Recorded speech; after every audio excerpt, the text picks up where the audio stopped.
ការរៀបការងាររាល់ថ្ងៃធ្វើសំឡងក៏ធ្វើសាប៊ូក៏ធ្វើបោកអ៊ុតក៏ធ្វើគ្រប់បែបយ៉ាងគេសួរខ្ញុំថាចេះឯងធ្វើគ្រប់មុខអញ្ចឹងអត់ហត់ទេហ៎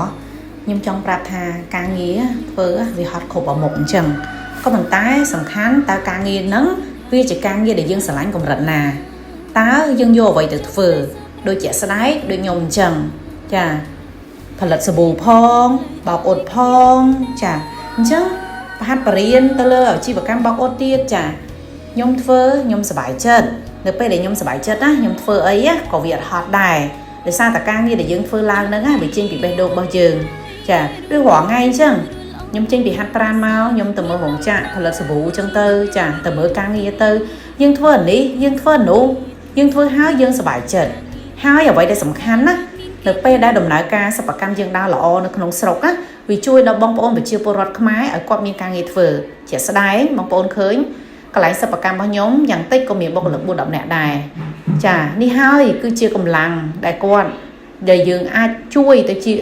ប្រជាពលរដ្ឋយើងឲ្យមានការងារធ្វើបានការងារបន្តិចរបស់យើងមិនថាតិចមិនថាច្រើនមិនថារបរធំប៉ុណ្ណាទេឲ្យតែយើងស្រឡាញ់ឲ្យតែយើងយកបេះដូងទៅធ្វើវាមិនហត់ទេការហត់វាហត់គ្រប់អាគ្នានឹងឯងមើលសាប៊ូរបស់ខ្ញុំធ្វើតម្រុំតែចេញរូបរាងបងប្អូនអន្តែអន្តក់គ្រប់បែបយ៉ាងទាំងអស់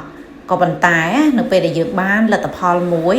ដែលយើងធ្វើហើយយើងពេញចិត្តយើងស្រឡាញ់ណាបងប្អូននេះគឺជាវិសេសវិសាលមែនតើជាអ្វីដែលយើងចង់បានជាអ្វីដែលយើងរំពឹងចាចង់ប្រាប់បងប្អូនថាសិប្បកម្មខ្មែរមួយនេះគឺជាសិប្បកម្មនៅក្នុងស្រុក 100% ដែលជាស្នាដៃគុនខ្មែរហើយឥឡូវនេះយើងក៏កំពុងតែជ្រើសរើសជាមួយនឹងដេប៉ូផ្ដាច់ស្រុកផ្ដាច់ខេត្តគ្រប់តំបន់អរគុណ